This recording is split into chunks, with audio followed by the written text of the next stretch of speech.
Okay, we're gonna get this meeting started because it's been a couple minutes and I don't want to take up too much time. Hey guys, I am Leola Gravely and I am your vice president. So, really quickly, I need everyone, I'm gonna paste the link again, to fill out the attendance form for this Zoom meeting if you haven't already or if you just got here. So, yeah, but other than that, I'm going to pass it over to Wylan, who's going to introduce our lovely guest for today.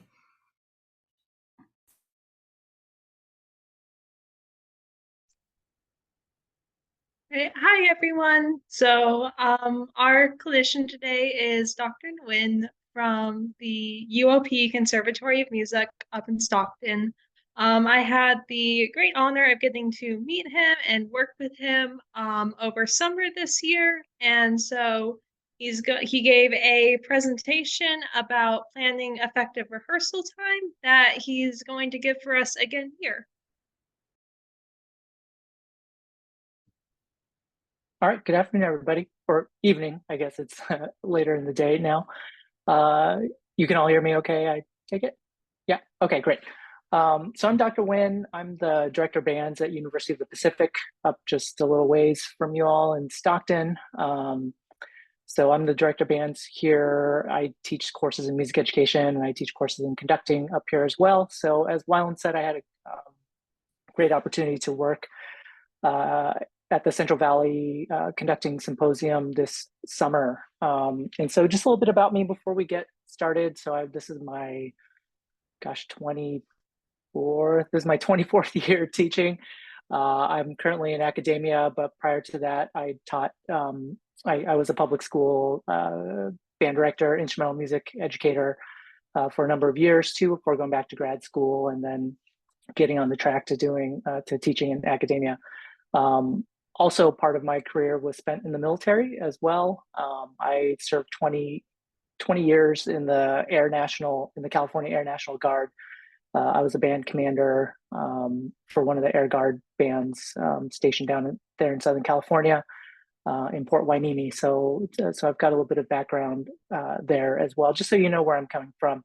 Um, so today, really, I'm just, part of the presentation that I'm going to give tonight is going to be, so it's mostly, it's titled Thoughts on Rehearsal and Rehearsal Planning. So some of it is devoted to actually like how to figure out, like thoughts about how to figure out where and how to structure your rehearsals and how to plan in the long, medium, and short range, but also some other things that I've gathered over the years as well that might be of use to you. So um, feel free to stop me at any time if you have any questions. And yeah, I'll just kind of get rolling here. Give me just a moment. Oh, may I have screen sharing? Yeah, let me see. Oh, you know what? Because Jordan made this Zoom meeting, right? So Jordan would have to give me the power, special power. Give me 1 second. Sure.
We are getting it figured out. We're trying to get Jordan back into the meeting so I can be a host. Also, that Okay. cat is super cute. I think she changed it so that everyone can share screen now. Oh, okay. Okay, cool.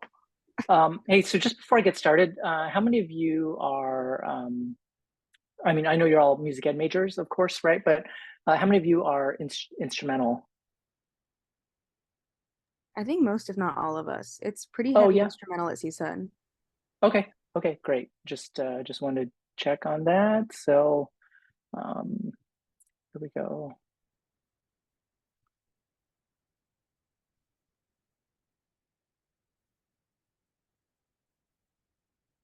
Okay, everybody can see that. Okay, so again, if anybody has any questions at any point or needs me to stop for any clarification or anything, just jump on in.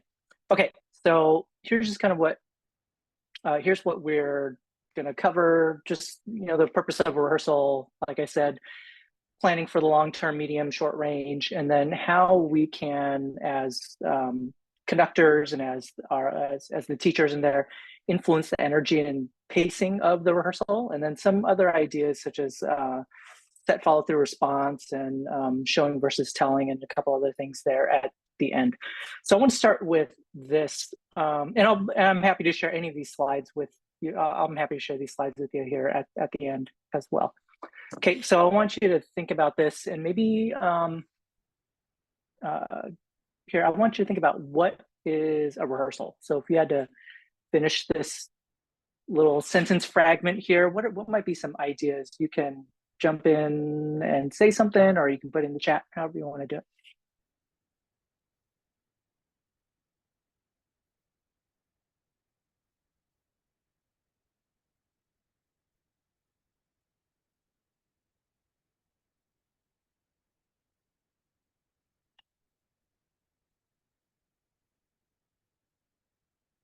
Okay, I see the note from Sunny there. Thank you.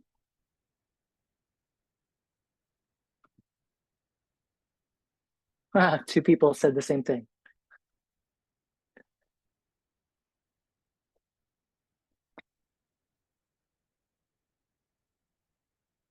What else? Any other thoughts?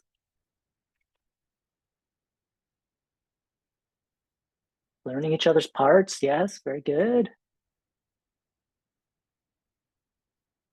Any thoughts on what a rehearsal might be that doesn't necessarily have to do with music?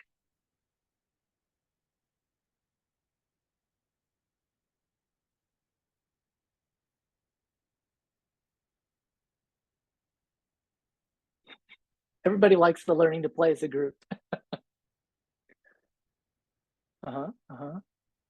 Okay.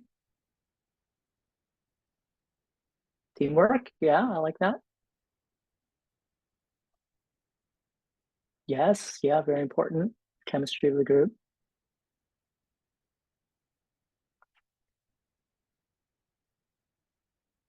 Communication. Yeah, I like that very much. Okay, that's a good start. So, whoops, let me get back on the slides. So here's what I think some things are a rehearsal means to me. So yes, the musical things, right? So we're trying to get consensus in terms of style, intonation, tempi, learning each other's parts. We talked about that. Somebody mentioned that. Those are all certainly important things. I think connecting the music with people who bring it to life. So the people who bring it to life are the performers, right? So how are we going to connect our students, and how are we going to connect our students with the music, and maybe even how are we going to connect them with the composers, right? Improvement of technique and musicianship. So it's not always just about the performance, right? It's about developing, especially in the public school setting, developing technique and how they're going to grow as musicians. I think it's also different and unique to each situation. So if depending on your program and what your philosophy, your teaching philosophy is, you've probably talked about those types of things. What that means to you. Community. I want to make sure that everyone, when I'm in front of a group, I want to make sure everyone is contributing to the music. That's important to me. And I want the students to experience music at every single rehearsal. right? So they're doing music at every single rehearsal. And to me too, it's about providing students this ownership of the music, of the process in the ensemble, right? You've probably heard these things before. So it's not about me or you being up at the front of the classroom or up at the front of the group saying how everything's going to go. It's about getting the students to engage in this process of making music together. All right. So here, let's talk a little bit about long-term rehearsal planning. So I'm going to come at it from the perspective of, my perspective right now, teaching in academia or teaching at a program that might be a little bit more performance oriented. So I think first, we have a finite amount of classroom time or rehearsal time that's available to us within a given amount of time. So let's say like a concert cycle or a semester or a school year, right? So when I'm thinking about the amount of time that I have available, I'm not including time for things like warm-ups or tuning or announcements. So if, let's say my class is 50 minutes long, right? So let's say we take at the beginning of class, you take maybe 2 minutes for announcements, you take maybe 5 minutes for warm-ups, maybe some of that is tuning. So let's say 10 minutes of that is not working on the actual music. So I don't count that time within the amount of, as part of the amount of time that I have. And so when I'm also doing that, I'm also making adjustments for difficulty of music. So if I have a piece that is 5 minutes long, that is the hardest thing that they're going to be working on, that's going to take a little bit more time than if I'm working on something that's 5 minutes long that is, well within their technical ability, right? And then I chart a tentative rehearsal schedule on a calendar. So think about the things that happen during the school year. So what might be opportunities for groups to perform or to make music during the school year? So I'll give an example. So let's say there's a winter concert, right? So what might some other examples be where you want to make sure you get those on your calendar?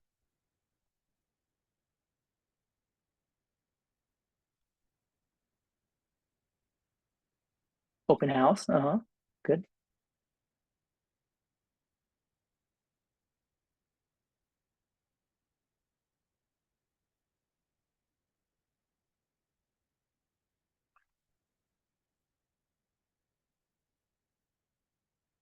Back to school night, yeah, good, thank you.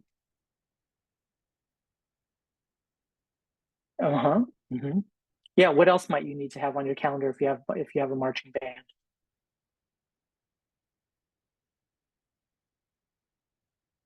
Yeah, parades. Mm-hmm. Competitions, yes, for sure.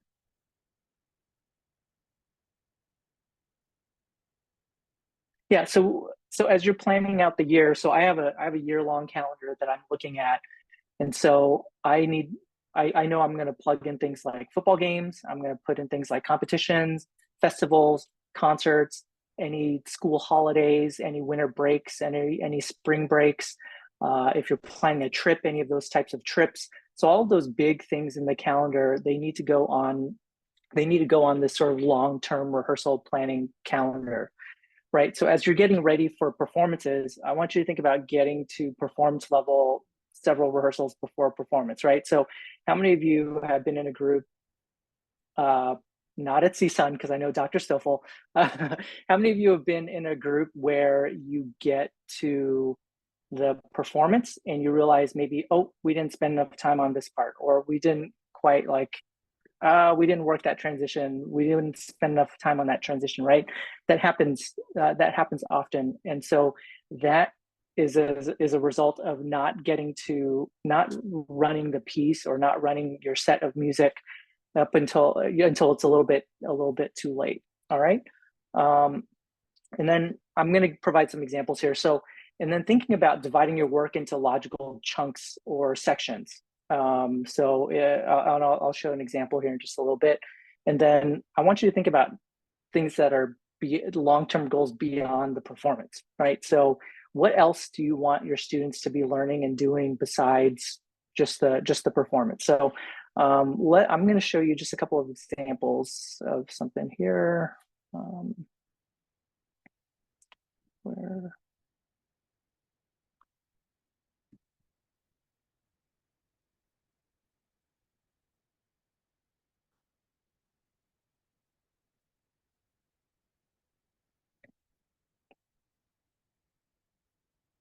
all right, pulling up a couple things here.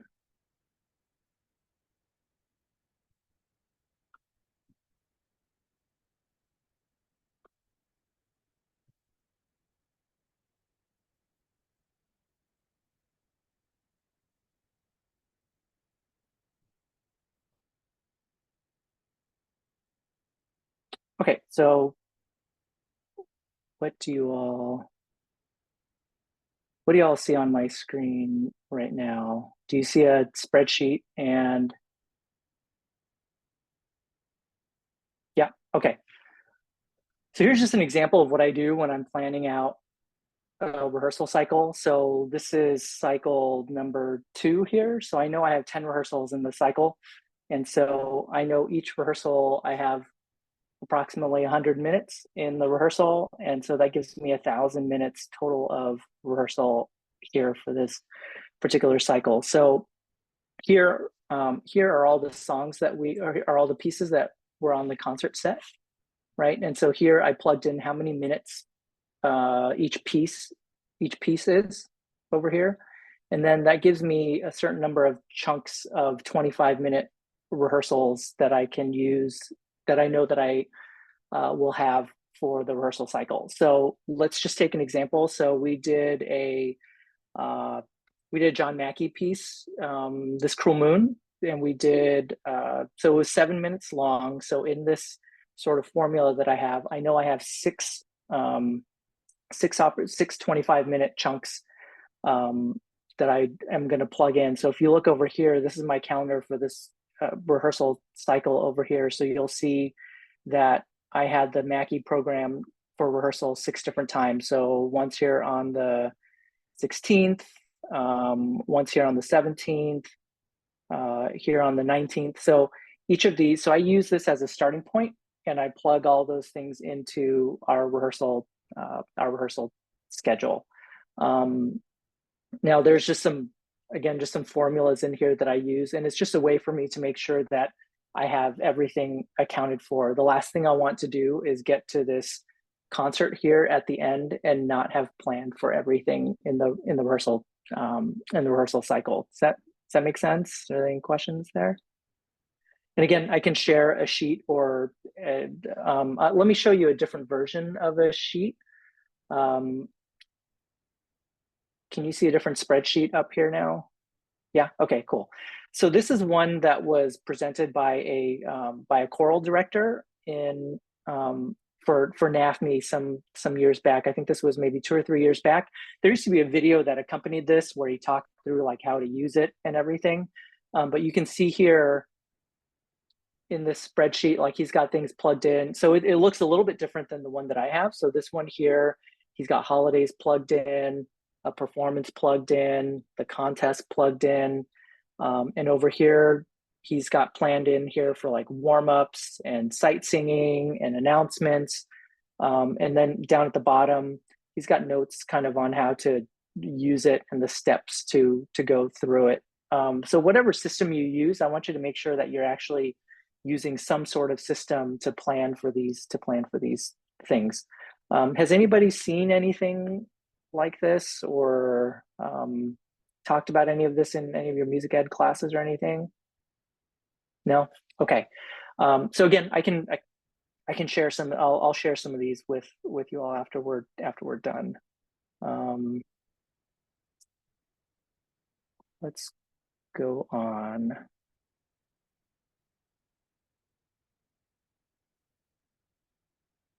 Oh, sorry. Let's do this. Is everybody? I'm gonna put up a score. I'm gonna put up a score for you all to look at. It's this piece by Kate Nishimura called "Chasing Sunlight." I don't know if you've heard of it or have worked with it. I like using it for middle school honor bands and such. Let me find, sorry, I have too many things up right now.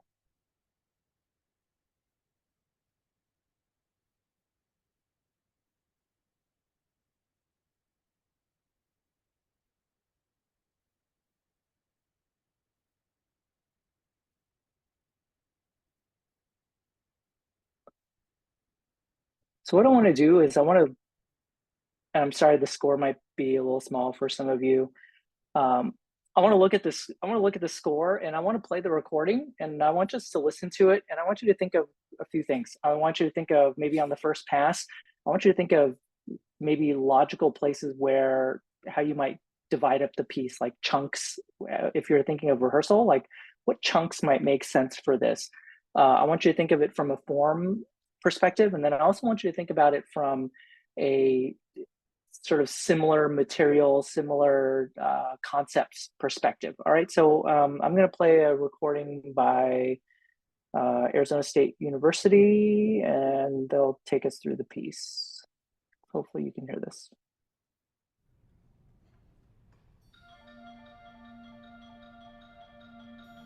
Thanks.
Okay, so what do you think are some ways that we could split up that piece of music if we're thinking of rehearsing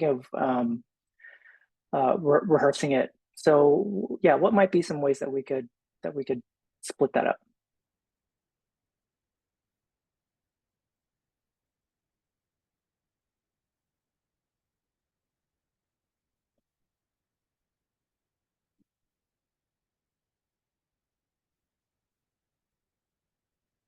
Yeah, okay, double bar lines are a good way of separating the chunks. Yeah, rehearsal letters. Okay.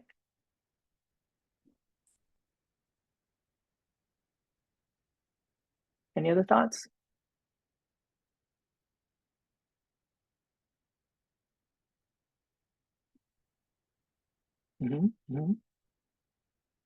Yeah, good.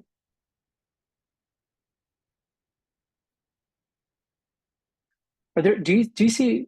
Do you see or hear any any gestures or any sort of musical ideas or concepts that that may transfer from section to section?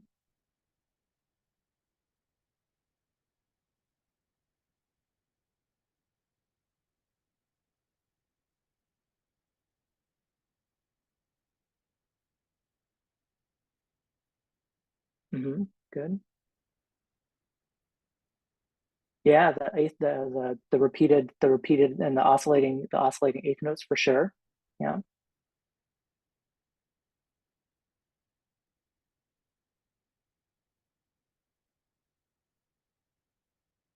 Anything else?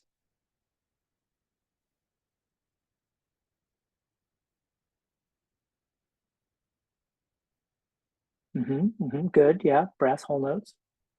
So there's a concept that we could work on. We could work on tone and we could work on intonation there in particular. Yep. Yeah, the 3/4 notes, a dotted half.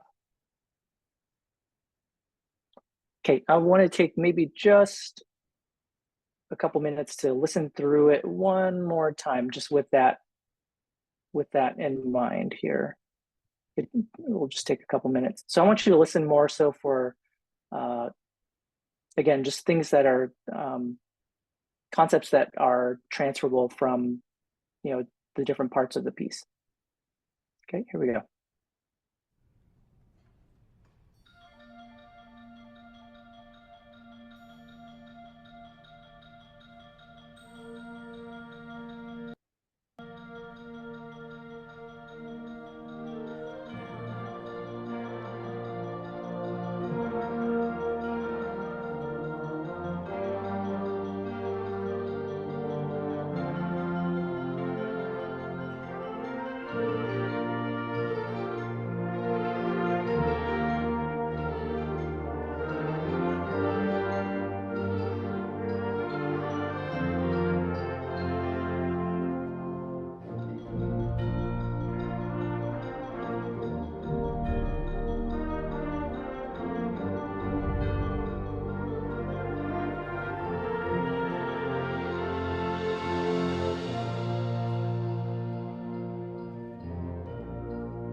Okay, did you all pick up on anything extra, any other additional concepts that might be transferable throughout the piece or through different sections of the piece?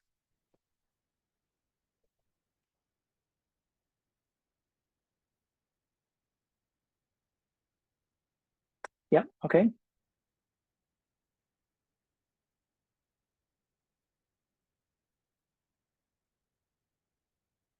Tempo changes.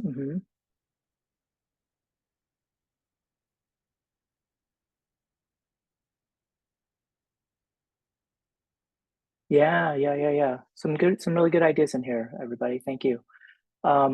So yeah, so as you're looking at your music and you're planning rehearsals, so thinking about all of these things, not just in terms of this section of music, this section of music, this section of music, but what are the concepts between some of these sections of music that are transferable. Okay, thank you. So let's move on here.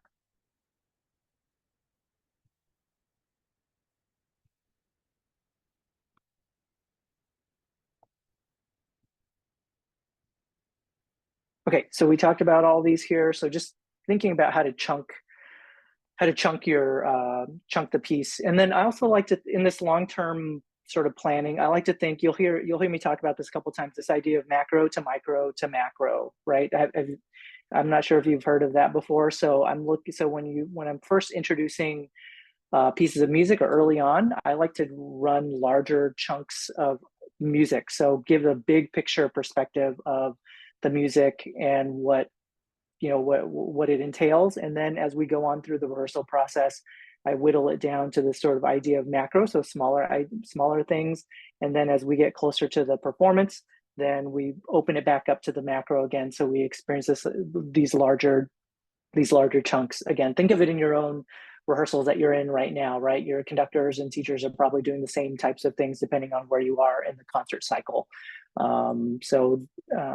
Yeah, let's go on. So here, when I'm looking at medium and short range planning, so I'm looking at that long-term planning calendar, and then I'm moving it into a shorter calendar. So here I'm thinking maybe like by unit or maybe by like month here, and I'm thinking more so beyond the what to the how. Like, how are we going to accomplish these things, right? So if I want to work on intonation, what are the things that, like, how am I going to work on intonation with the students? If I want to work on time and better time, how am I going to be working on those things?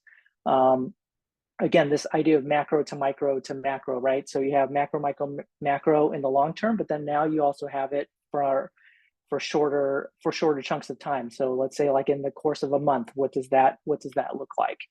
And then this is something that really helped me, was putting timings by each task and each section of the music. So let's say in that Chasing Sunlight piece, if I know that from the beginning to letter A is going to take me 30 seconds to get through, I'm going to write that down in my score. From letter A to letter C, I know that takes a minute. I'm going to write that down in my score. That will really help me with my planning. And then I want you to think about having more planned than you could probably cover in rehearsal, right? So how many of you been in I don't know if any of you been in a rehearsal where the teacher gets to a certain spot, or maybe you've watched somebody doing a rehearsal where they'll get to a certain spot and then they're not really sure what to do at that point, and they go back, oh, let's just run it again. Oh, let's just run it again. And so we want to get to the point where we're not doing just kind of mindless repetition. And then I want you to think about that time should be spent with every piece of music every week, right? So if you have, let's say you have 5 pieces that you're working on, I would make sure that within the course of the week that you're doing a little bit with each of those pieces of music, even if one of those pieces is a little bit on the easier side. And then this is the thing that I think is most important here, is don't wait to get to the music. A lot of times I will. So what that means for me is, I know plenty of people, especially some of the younger teachers, who want to get all the right notes, all the right rhythms, all of these things right before they start talking about the musical elements of things, right? So it's not interesting to me if, like, when I go to adjudicate festivals, if a group plays all the right notes and all the right rhythms, but they don't play with any sort of phrasing, or they don't play with dynamics, or they don't play with any sort of emotion. And so you want to be getting to that stuff earlier than you think. So even if all the notes and rhythms aren't in the right place, be talking about those things with your students, be working on those types of things with your students. All right. Any questions up to this point?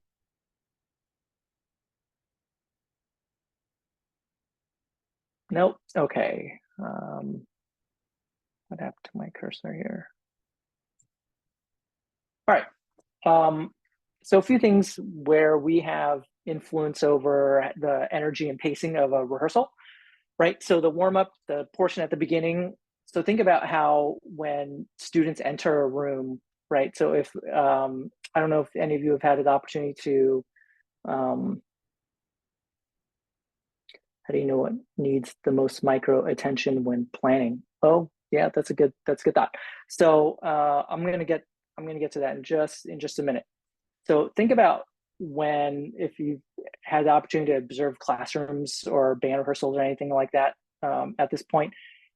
If you watch a rehearsal where students are coming in and it's a little chaotic, the beginning of class, it feels a little chaotic versus when you go into a class where there's a set procedure and process for how they get into the classroom and how they go through the warm up all together, right? So when you're thinking of how you're going to structure an individual class or a rehearsal, and thinking about that beginning of the class period process and how important that is. So a few other ideas here of starting in different places. So you don't always have to start at the beginning. So many young teachers I see out there when they're up there working with a group, they always just want to start at the beginning, and the end of the piece and the middle of the piece don't get enough time. So making sure that you're starting in different places. Often it's not always at the same spot. This idea of finding a workable energy level for each piece. So if I'm rehearsing a piece that is slow, my energy is not gonna be frantic and like this, right? So even when I'm talking, it's going to be in the character and in the mood of the music, right? Or if a piece has a lot of energy, then I'll kind of mirror and mimic that during my rehearsal as I'm teaching. Using micro and macro rehearsing to influence energy. So what does this mean? So think about what it feels like to play longer chunks of music versus what it feels like in rehearsal when your conductor or your teacher has you play one measure, stop, repeat, one measure, stop, repeat, one measure, and it's the same measure, right? So the energy of those things feel very different. So depending on if you want to provide this longer sense in rehearsal, then you're going to ask them to play longer chunks. If you want to sort of focus and have that sort of intense energy, then you're going to focus into the macro, a lot into the details. And then here might be a good spot to answer, how do you know what needs the most micro attention when planning? Okay, so when I'm looking at a piece of, can I just ask how many of you, have you all taken conducting? Has anybody not? Are there people that haven't taken a conducting class yet?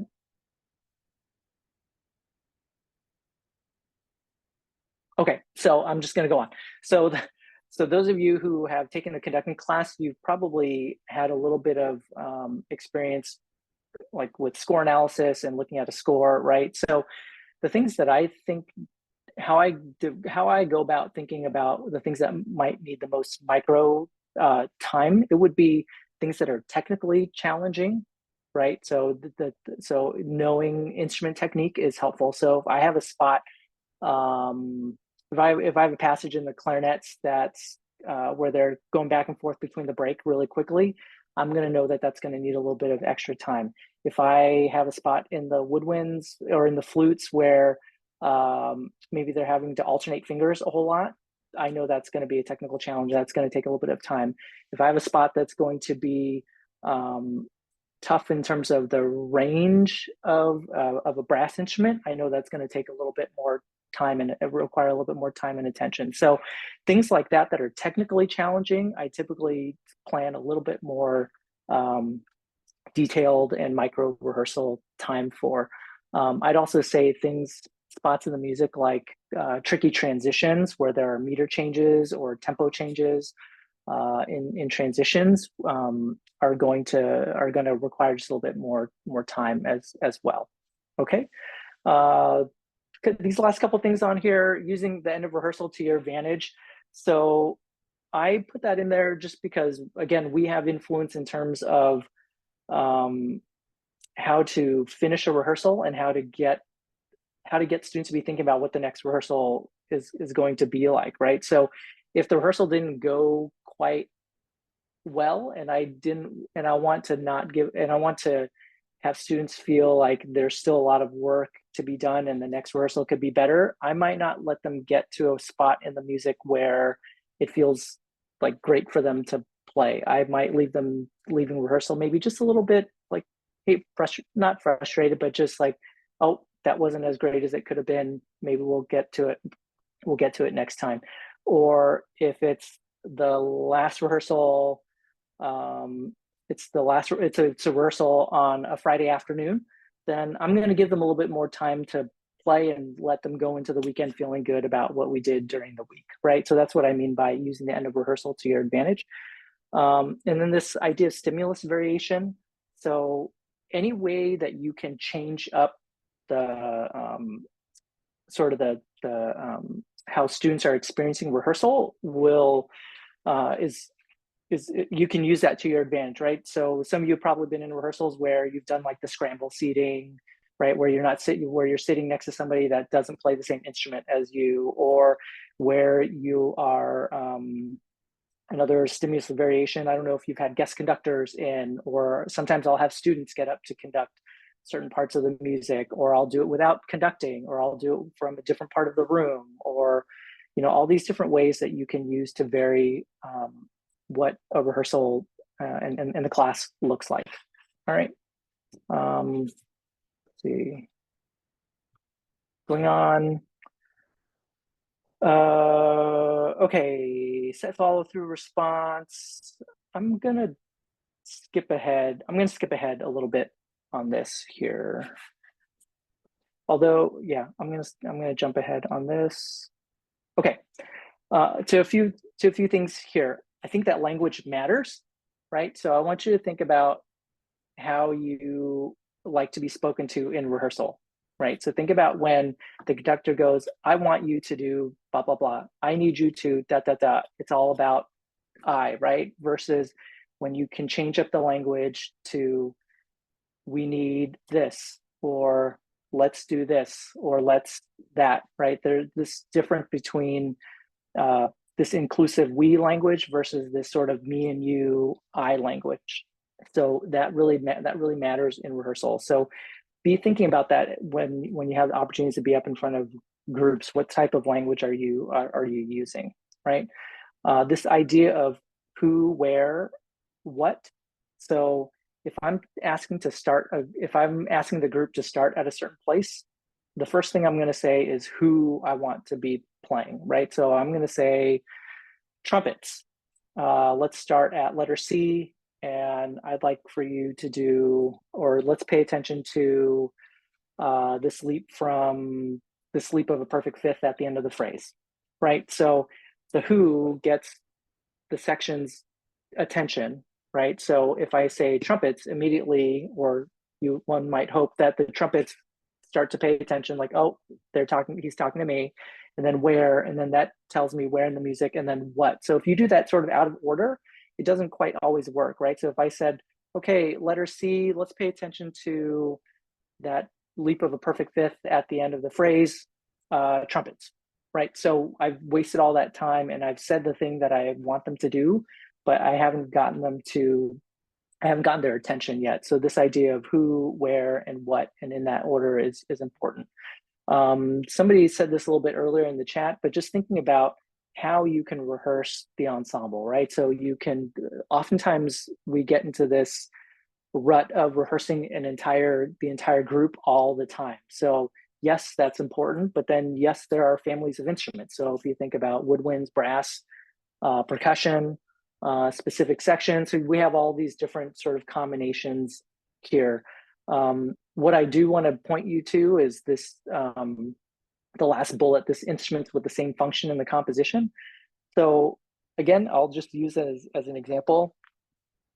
I see people waste a lot of time by saying, okay, flute, oboe 1, alto saxophone 2, and second French horn.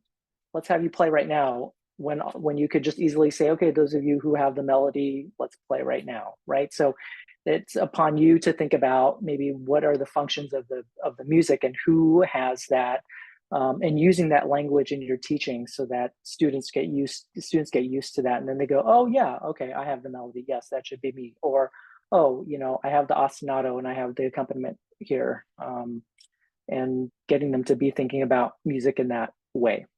All right. Okay, this idea of showing versus telling. So just a few things here. Just because you told them doesn't mean that they understand, right? So think about that for a moment, right? How do you know that how are you going to know that they understand?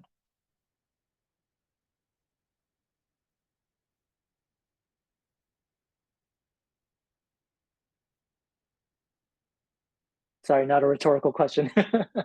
By asking them, yeah, you could by asking them. So, but then if you ask them, they have to say something, right? What else could how else might you know that they understand something?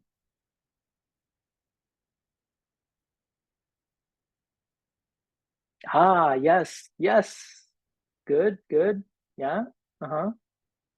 Facial expression, sure, yeah, but then like they may think that they understand it, but they might not actually really understand it, right? So this idea of getting them to do the thing that you want them to be doing. So if what I'm trying to get them to understand is that, I'll go back to that example again of that leap at the end of the phrase and the trumpets. So you want them to be able to do that and demonstrate that for you so that you know that they understand what that is. Second bullet, this idea of that good teaching and rehearsing isn't about how much we speak. It's about, it's about what the students are doing, right? I want you to think about the more you can show with your gesture, right, with your conducting. Again, some of you may have taken conducting already. Some of you have not. The more you can show with your hands and with your face and the nonverbal communication, the less time you're going to need to spend talking, right? The less time. It's just more efficient to be able to show those things, right? So and then do your gestures reinforce your words? So if I'm asking for the clarinets to play a passage staccato, and I'm going to make sure that I'm conducting and I'm really showing that staccato exaggerated, right? So I'm going to exaggerate what it was that I was asking for.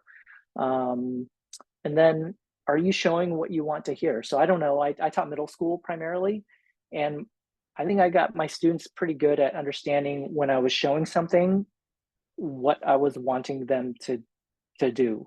A lot of times, again, I'll just from my experience of going out and watching and clinicking different groups, some teachers, especially middle school students, they're like, well, I don't waste any time like with conducting or any of that thing. They don't know how to do, they don't understand any of that stuff, but they actually do, and they can.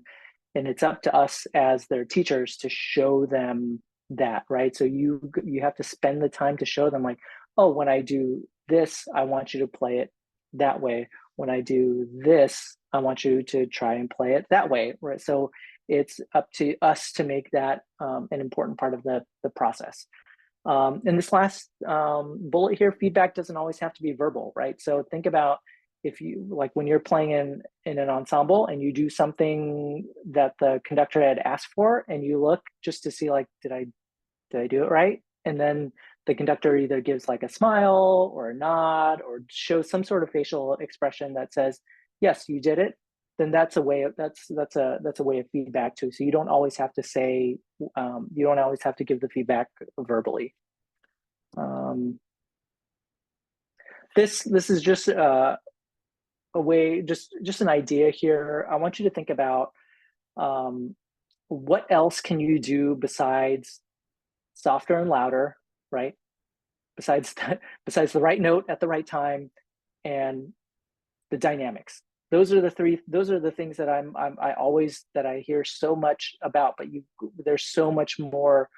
That's, if you go deeper into the music a little bit more, the student should be students have a right to know all of these other things about music, right? So we should be teaching them about proper technique and what the right musical language for things are, right? So they should know what a fermata is. They should know what, all these parts of the music are, form, harmony. They should know about the the historical and sociological things about the music, right? So they should know about they should know about the composers of the music that they're playing, and they should know like how to emote and communicate meaning with what they're playing. So again, what else can you talk about and ask for that is not just the right note at the right time? Okay. Sorry, I'm burning through these last ones here.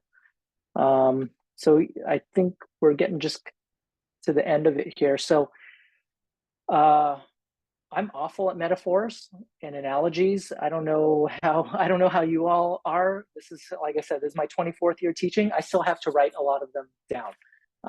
If I want to make sure I say it like this, I'm going to write it down because I'm just not great at thinking on my feet and doing those things. Now, Dr. Stoffel's great at it. I've watched him teach. I've watched him work. He's terrific at those types of at that kind of thing.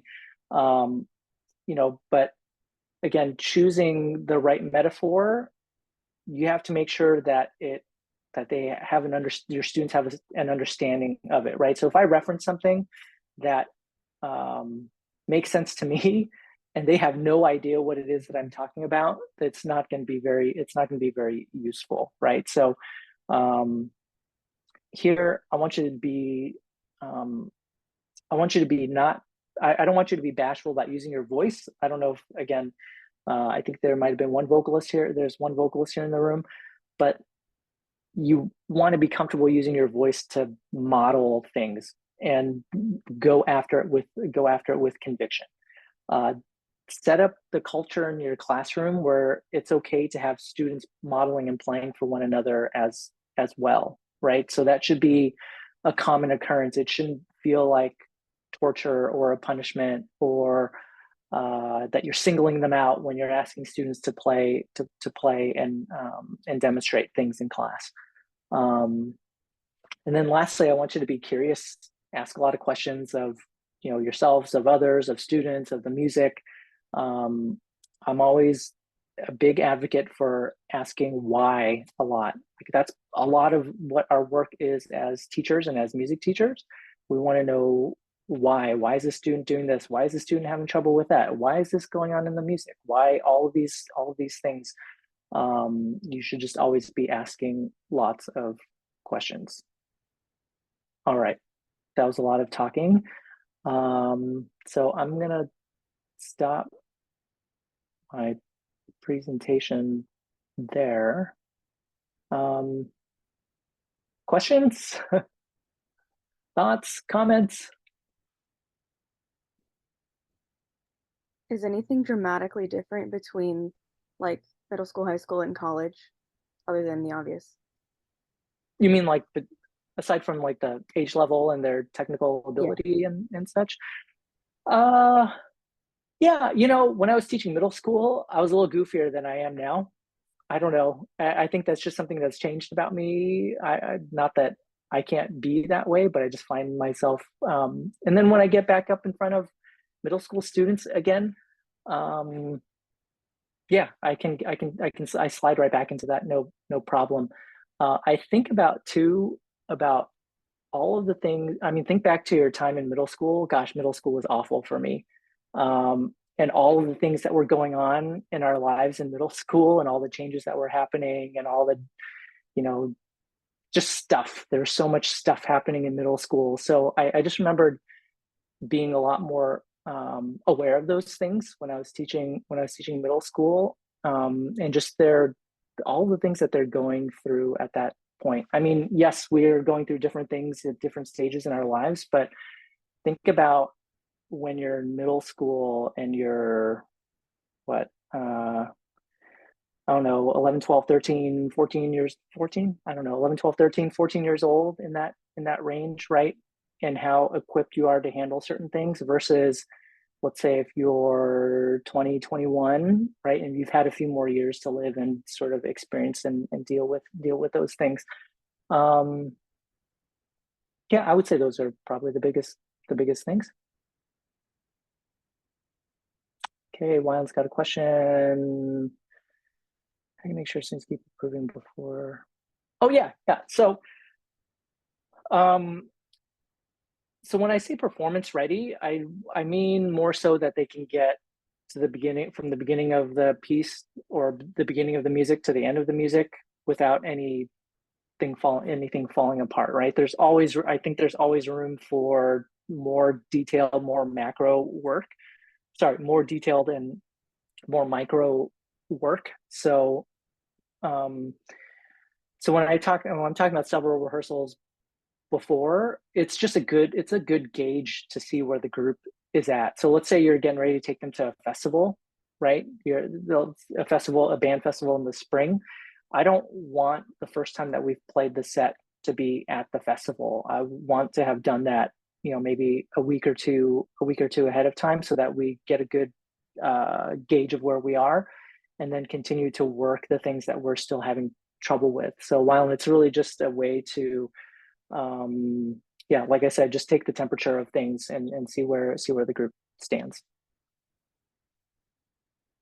Other questions?